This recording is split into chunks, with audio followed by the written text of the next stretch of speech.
Good morning and welcome to Morning Gospel Fuel with Mr. G. I'm tired, but I need to get over it because it's Tuesday, September 28th, the 26th Tuesday of Ordinary Time, and it is the feast day of Saint Wenceslaus, and he was the Duke of Bohemia from 921 until he was assassinated in 935.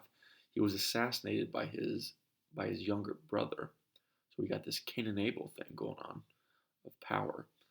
Um, and evidently in September of 935, a group of nobles allied with his younger brother as they plotted to kill him, and so they were all invited um, by Wenceslaus to a celebration of the feast of Saints Cosmas and Damian, who we celebrated their death or their sainthood and their feast day last week. Um, but evidently at that party, three of the younger brother's companions fell on the Duke and stabbed him to death. Um, and then his brother, after he was stabbed, ran him through with a lance. So there we go. Evidently, it was for the faith that they killed him. Otherwise, he wouldn't be considered a martyr. But he is known as the patron saint of the Czech state. Today's gospel is from Luke chapter 9, verses 51 through 56. Let's begin in the name of the Father, Son, and Holy Spirit. Amen. When the days for his being taken up were fulfilled, he resolutely determined to journey to Jerusalem, and he sent messengers ahead of him. On the way, they entered a Samaritan village to prepare for his reception there. But they would not welcome him because the destination of his journey was Jerusalem. When the disciples James and John saw this, they asked, "Lord, do you want us to call down fire from heaven to consume them?" Jesus turned and rebuked them, and they journeyed to another village. All right.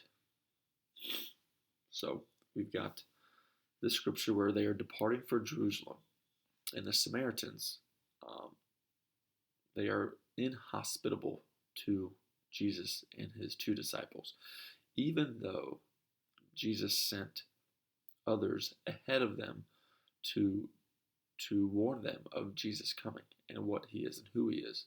So they're trying to prepare the way for Jesus to be there. And they weren't having any of it. The Samaritans didn't care. They weren't listening to the people that prepared. And then once Jesus came, they still rebuked him. Because we got to remember that for ethnic and religious reasons, the Samaritans and the Jews, they were bitterly opposed to each other during this time. So they had no care for Jesus and the truth that he was trying to reveal to them. And so you see here that James and John, which is interesting because they ask the Lord, "Do you want us to call down fire from heaven to consume them?" Meaning James and John possesses the power to do that. But they just want Jesus' permission. And Jesus says no.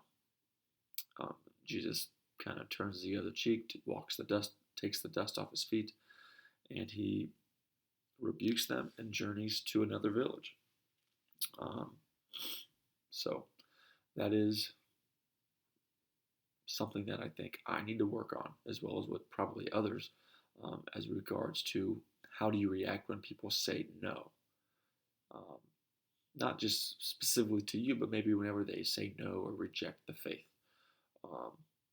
But it could be no to anything. A lot of us get stubborn like that. So do you and I, accept their exercise of free will as their own, as their free choice? And do we just brush our feet from that and move forward? Or do we get internally frustrated and lack peace within ourselves? Because maybe God is trying to teach us something, even though we're the ones that are presumably trying to teach someone else something. So we can always take this in a way of God trying to teach us. So allow the Lord to teach us to grow in virtue and patience and love for him today. Have a great day. God bless and keep it real. In the name of the Father, Son, and Holy Spirit, amen.